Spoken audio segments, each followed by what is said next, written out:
Je vais démarrer donc les explications, comme j'ai dit tout à l'heure, les explications sur le contenu du TD numéro 1, donc des exercices du TD numéro 1. Donc après avoir expliqué le contenu du cours, donc maintenant on va devoir être en mesure de faire les exercices du TD. Alors ici on a quelques exercices. Alors là dans l'exercice 1, on nous demande juste de démontrer ces formules-là. Donc avec cosinus hyperbolique et sinus hyperbolique. Donc on avait terminé les explications du cours sur ces formules-là, donc sur la formule de cosinus hyperbolique et de sinus hyperbolique. Donc maintenant là, on nous demande maintenant de redémontrer, on ne l'a pas donné ces formules-là, mais de démontrer ces formules-là. Donc sinus hyperbolique de x plus cosinus hyperbolique de x à la puissance n égale cosinus hyperbolique de nx plus sinus hyperbolique de nx. Et puis également la différence égale également ici à la différence. Donc là, c'est très simple. Donc là, je rappelle que les corrections sont déjà disponibles depuis plusieurs semaines au niveau du forum de partage. Donc j'attends que vos réactions pour des discussions beaucoup plus approfondies sur cette partie-là. Alors ici dans l'exercice 1, là c'est très simple. Il suffit juste de connaître c'est quoi cosinus hyperbolique et ici c'est quoi sinus hyperbolique. Donc ici ce que j'ai proposé, donc c'était là. Donc là c'est très simple, n'est-ce pas? Donc il suffit juste ici de remarquer que cosinus hyperbolique plus sinus hyperbolique est juste égal à exponentielle de nx. N'est-ce pas? Et donc, ceci implique que donc, si je prends la puissance n, ça me donne exponentielle ici de nx. Et donc, ici, on a également sinus hyperbolique de nx plus cosinus hyperbolique de x égale exponentielle de nx. Et du coup, on a ici le résultat. Donc, on fait de même pour la différence. Donc là, c'est très simple. Là, il suffit juste d'écrire ici ch de x. Ce n'est rien d'autre que exponentielle de x plus exponentielle de moins x sur 2. N'est-ce pas? Et en même temps, ch de nx, ce n'est rien d'autre que exponentielle de nx plus exponentielle de moins nx sur 2. Et vous faites la même chose pour la fonction sinus hyperbolique. Et donc si on fait ici la somme de sinus et de cosinus hyperbolique, on trouve exponentielle de x. Si on fait la somme de sinus nx et cosinus nx, on trouve exponentielle de nx. Et du coup, on a ici le résultat. Et on fait de même pour la différence. Et du coup, on a exactement ici le résultat de l'exercice 1. Donc vous voyez comme c'est facile. Donc il suffit juste de connaître la valeur de exponentielle, la valeur de cosinus hyperbolique et la valeur de sinus hyperbolique.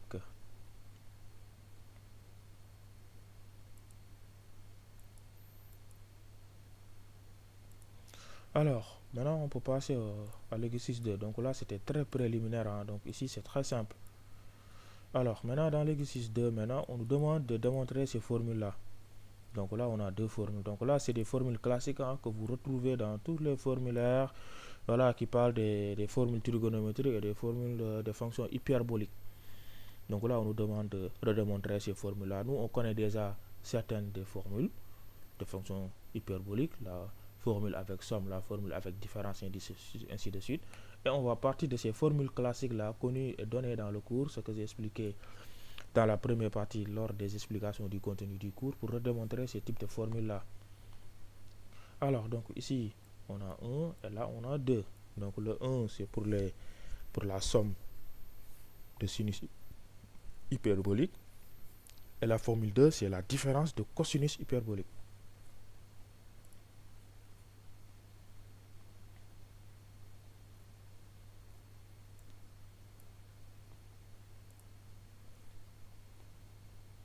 Alors là, vous voyez, donc ça va être très très simple.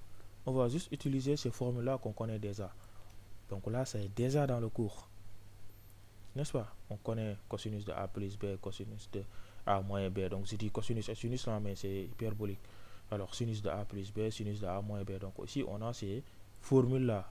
On a ces quatre formules-là. Alors maintenant, nous, qu'est-ce qu'on nous demande? On nous demande dans la formule 1 de démontrer, je ne sais pas, sinus, somme des sinus, donc sinus hyperbolique et sinus hyperbolique de Q. Donc ça c'était pour la formule 1. Et maintenant pour la formule 2, la différence. Donc cosinus hyperbolique moins cosinus hyperbolique de Q. Donc ça c'était la formule 2. Et donc il faut juste ici prendre les bonnes valeurs entre A et B. Alors ici si on pose P égale A plus B, donc toujours avec les formules qu'on a ici, et Q égale A moins B, n'est-ce pas? Alors dans ce cas ici, on peut poser ici ça. Donc si on fait la formule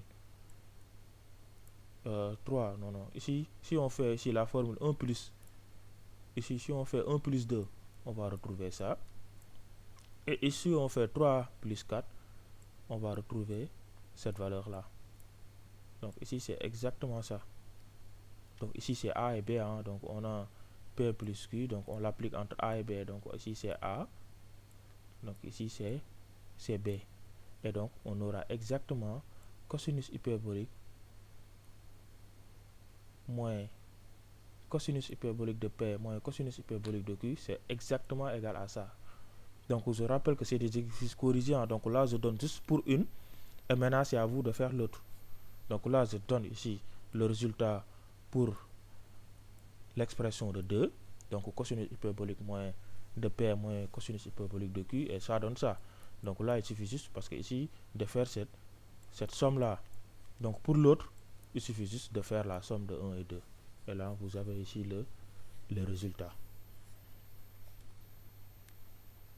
Donc c'est des formules très simples. Maintenant pour les faire, il faut vraiment comprendre les formules qu'on avait données dans le contenu du cours, c'est-à-dire dans ce qui était là. Je rappelle le contenu du cours que j'ai déjà expliqué. Donc les formules c'était ici.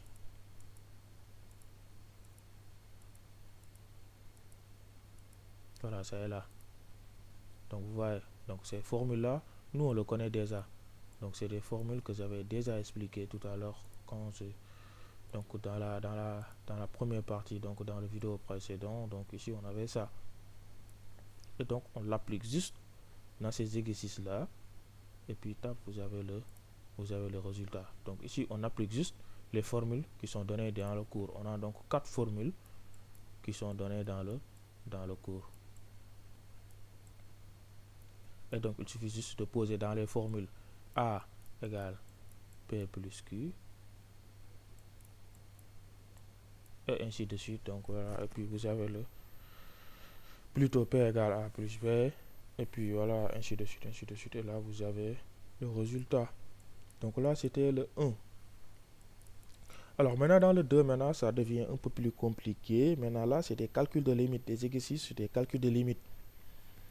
Alors donc là on nous demande donc de déterminer les limites suivantes. Donc là c'est des fonctions super compliquées, hein. Maintenant les calculs de limites ne sont pas très compliqués par contre. Donc ici on a la fonction A, donc la question A plutôt, donc la limite en 0 de 1 sur sinus de x, maintenant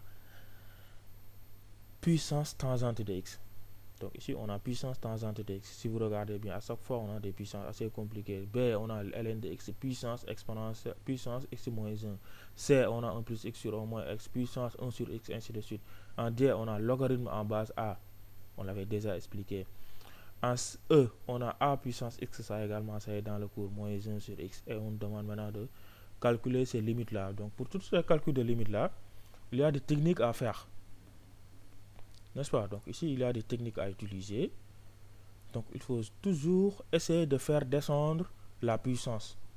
Et comment faire descendre la puissance? En utilisant la fonction exponentielle et la fonction ln.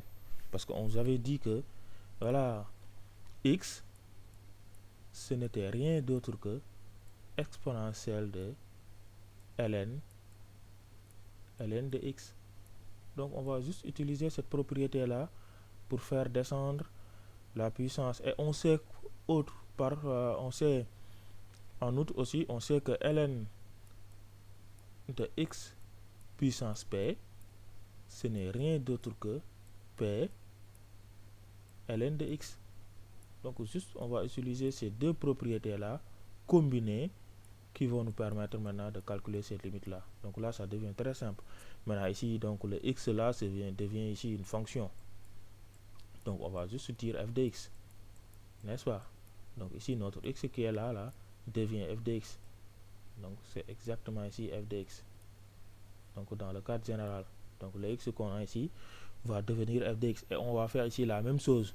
Alors, si on pose par exemple f de x égale à ça, ici dans le premier cas, donc on calcule nous limite de f de x quand x tend vers 0. Alors, on sait que donc, voici le f de x, on sait que f de x, c'est exactement exponentielle de ln de f de x.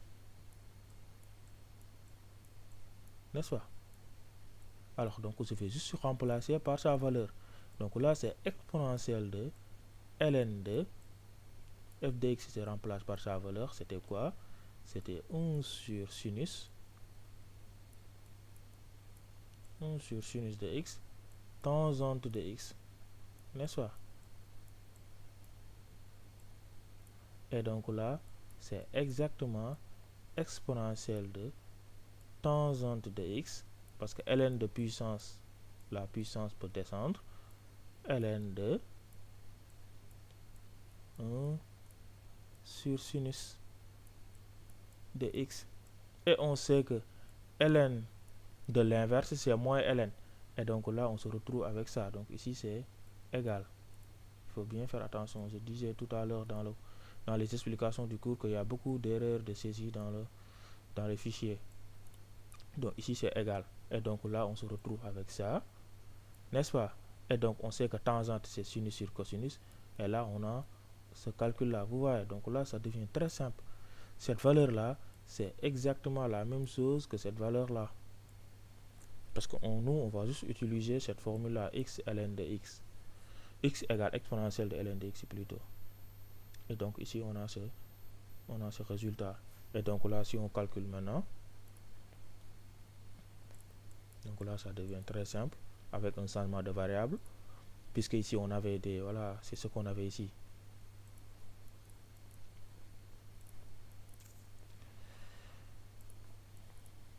Excusez-moi, voilà, ici on avait ça. Donc il nous faut un changement de variable pour calculer la limite. Donc on va juste poser un certain u égale à sinus de x pour faire le changement de variable. Alors donc ici, si on fait le changement de variable,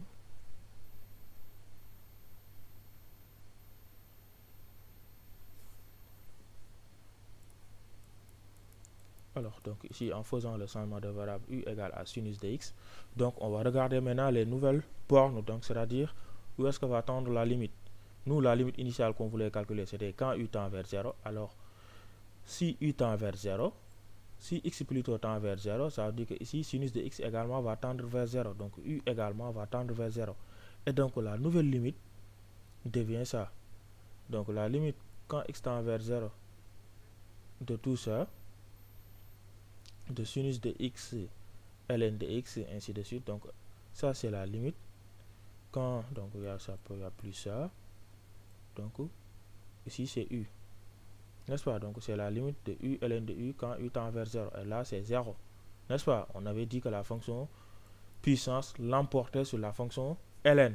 Là, c'est du déjà vu. Alors, d'autre part, la limite de cosinus quand x tend vers 0 égale à 1. Donc, finalement, la limite de f de x quand x tend vers 0, c'est exponentielle de 0 parce que ça donne exponentielle de 0 fois 1. Ça donne exponentielle de 0. Et donc, ici, c'est égal à 1. Et finalement, on a ce résultat-là. La limite ici, c'est égal à 1. Très simple, mais qui passe par beaucoup d'étapes. La première étape, c'était d'utiliser la fonction exponentielle de ln de x. La deuxième étape, c'était de faire ici un changement de variable. N'est-ce pas? Donc ici, on a utilisé deux étapes. Donc étape 1, fonction réciproque. Étape 2, changement de variable. Et là, on a le résultat. Maintenant, à la question B ici, on demande la limite de ln de x à la puissance x moins 1 quand x tend vers 1. Ici, vous regardez bien, quand x tend vers 1, on a à la puissance 1 moins 1, ça donne 0 ln de 1, n'est-ce pas? 0 à la puissance 0, donc ici, on a une forme indéterminée. Donc, il faut lever l'indétermination. Alors ici, qu'est-ce qu'on fait? Donc, on a ici cette valeur qui est là. Toujours, on utilise toujours cette expression-là. Donc, en calcul de limite, dès que vous avez en général une puissance, il faut toujours essayer de voir est-ce que ça va marcher avec l'expression qu'on a ici. Et donc on l'applique ici, comme à la question 1.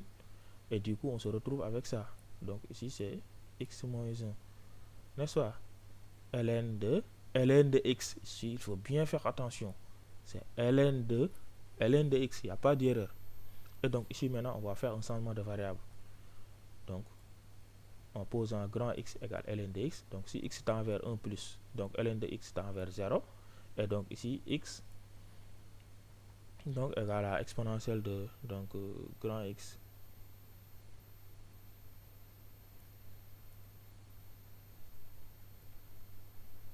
Donc ici, c'est x égale exponentielle de grand X. C'est exponentielle de grand X. Il n'y a pas de moins ici.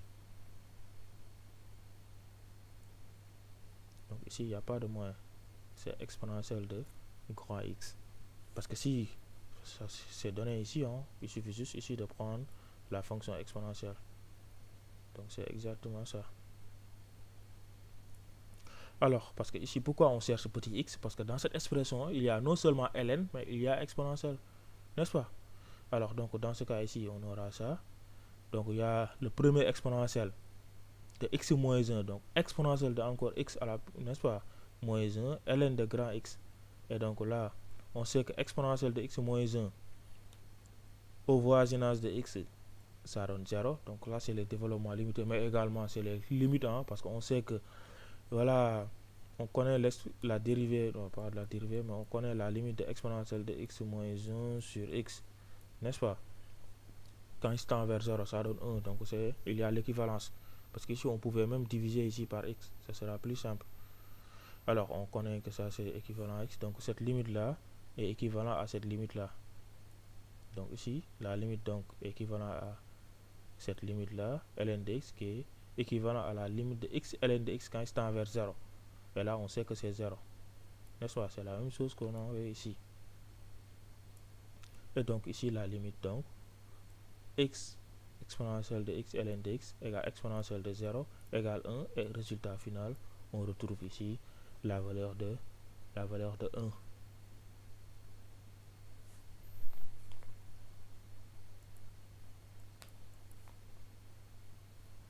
Et donc, pour les autres exercices également, on fait pareil, hein.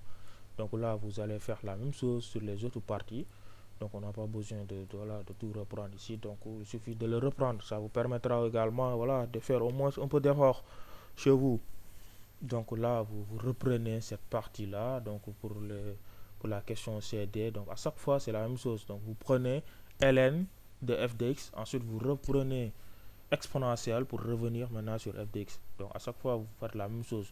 Donc soit vous optez dès le début de mettre exponentielle de ln de f de x. Donc là, vous avez le choix. Maintenant, si l'expression est très longue, vous pouvez juste faire ln de f de x, calculer ça, et ensuite pour revenir sur f, prendre maintenant l'exponentielle. Donc c'est ce qu'on a fait ici. C'est ce que j'ai fait ici dans la question C. Donc c'est une possibilité. Donc c'est la même chose, hein. Maintenant, si des fois l'expression est très longue, que vous ne pouvez pas faire ln de exponentielle ou bien exponentielle de ln en même temps, parce que vous risquez de faire des erreurs. Dans ce cas, vous calculez avec ln. Maintenant, avant de faire la limite, vous revenez sur l'exponentielle pour retrouver maintenant la fonction initiale.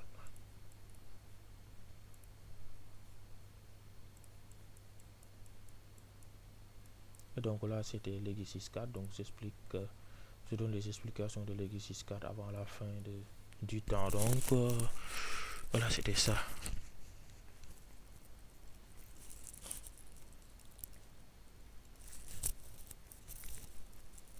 Voilà, c'était ça. Donc là, c'est un système d'équation. Donc on dit d'abord de résoudre l'équation cosinus hyperbolique de x égale à a. Et donc, de résoudre maintenant ce système-là avec deux équations. Donc, GHX, le produit égale à A, le produit des cos égale à A, et le produit des sines égale à B. Donc là, c'est un exercice classique, et puis voilà, très très intéressant ici. Alors, donc, toujours... Alors, donc, pour le premier, cosinus hyperbolique égale à A, donc je remplace juste cosinus hyperbolique ici par sa valeur, donc exponentielle de x plus exponentielle de moins x sur 2, donc égale à A. Et donc là, je fais produit des mots égale produit des extrêmes. Voilà, avec le A qui est positif. Alors ici, je fais maintenant mon changement de variable. E de x égale à t, avec un t positif, c'est-à-dire donc x égale ln de t, donc c'est la même chose. Donc je me retrouve avec ça, n'est-ce pas? Parce que si e de x égale à t, ça veut dire que e de moins x égale à 1 sur t. Et donc là, je me retrouve ici avec une équation du second degré.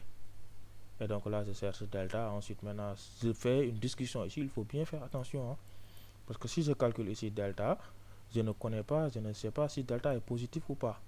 Alors, donc, je vais faire des discussions sur delta selon A.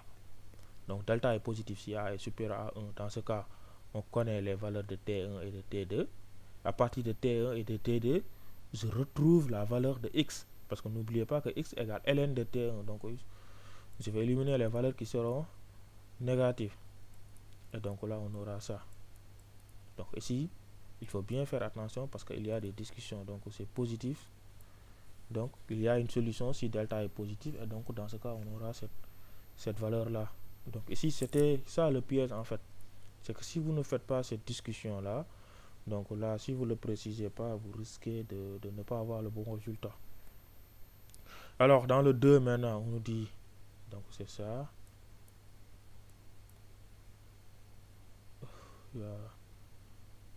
Donc ici, c'était égal à B, je crois bien. Donc il y a beaucoup d'erreurs, hein, comme je l'ai dit tout à l'heure. Donc ici, c'était égal à B.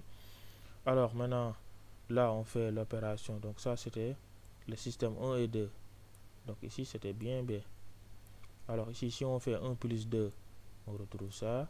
Si on fait 1 moins 2, on retrouve ça. Donc là, ça revient aux formules, aux différentes formules qu'on avait vues donc, dans le contenu du cours. Et donc là, on peut se retrouver directement donc, avec ces formules-là qu'on connaît déjà pour tirer maintenant x et y. Donc ici, si on fait a plus b, on aura, donc plutôt pas a plus b, mais l'équation 1 plus l'équation 2, ça implique ça. Et l'équation 1 moins l'équation 2, ça implique ça. Et donc ceci est déjà obtenu à la question précédente. Parce qu'à la question précédente, on avait résolu CHX égale à A. Et donc, ici, on a juste CH de x plus y égale a plus b. Et donc, on peut directement résoudre ça. Donc là, c'est arg, n'est-ce pas? Donc là, c'est des choses qu'on connaissait déjà. Hein, parce que voilà, tout à l'heure, quand on demandait de résoudre cette valeur-là, on pourrait directement venir ici et dire que ça, c'est égal à arg. Maintenant, nous, on avait juste besoin de redémontrer ça. Arg sinus de A. N'est-ce pas? Donc, c'est exactement ça même. La même chose, hein. Donc si quelqu'un vient de me mettre directement ça, c'est exact, c'est vrai. Maintenant, la question précédente, nous, on voulait juste redémontrer cette valeur-là. Donc ça, c'est si A est positif. Et donc, ici, moins y égale arg sinus de A moins B si A est négatif. Et donc, maintenant, ici, toujours selon les signes de A, on peut retrouver maintenant la valeur de x et la valeur de y. Donc, voici ici la valeur de x. Et là, on a bien la valeur de y. Donc là, c'était les 4 premiers exercices donc, du TD. Donc c'est un TD qui comporte 8 exercices. Hein. Donc là, je donne juste les explications de la partie 1. Et donc la partie 2, vous l'avez déjà dans le forum de partage 1. Donc c'est là-bas maintenant qu'on va continuer voilà, il est déjà... Les minutes déjà sont écoulées. Donc c'est là-bas qu'on va continuer les explications de ces corrections d'exercices là. Donc dans la partie 2, c'est déjà disponible, hein, le fichier est déjà disponible. Et donc de l'exercice 5 à l'exercice 8, c'est là. Donc là, on a déjà, on va expliquer à l'exercice 10 plutôt, on va expliquer les contenus de correction là-bas. Donc ça dépendra également de votre réactivité. Donc si vous êtes assez réactif, alors vous reprenez ces exercices, vous venez dans les forums de partage, on en discute, je donne des indications, également des explications supplémentaires. Voilà, sinon moi je ne peux pas savoir si vous avez des corrections ou pas. Donc ça dépend de votre réactivité. Donc c'est tant que vos réactions pour voilà, revenir sur certaines parties qui ne sont pas claires et également donner des explications supplémentaires sur ça. Alors maintenant, normalement, moi je reste disponible tous les jours au niveau de la plateforme. Maintenant, ça dépend aussi de vous si vous aurez besoin de moi ou pas. Donc je reste en tout cas disponible au niveau de la plateforme. Si vous avez des questions ou bien s'il y a des explications qui ne sont pas claires ou bien des parties du cours que vous n'avez pas bien compris, moi je peux toujours intervenir pour vous donner des explications supplémentaires. Sinon, à la séance prochaine, je vais passer directement à la séquence 2, donc sur le calcul d'intégral.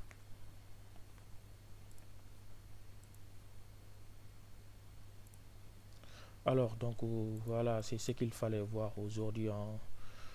Donc je vous remercie et vous donne rendez-vous à la séance prochaine. En attendant, je reste disponible sur le forum de partage dans la plateforme du contenu du cours.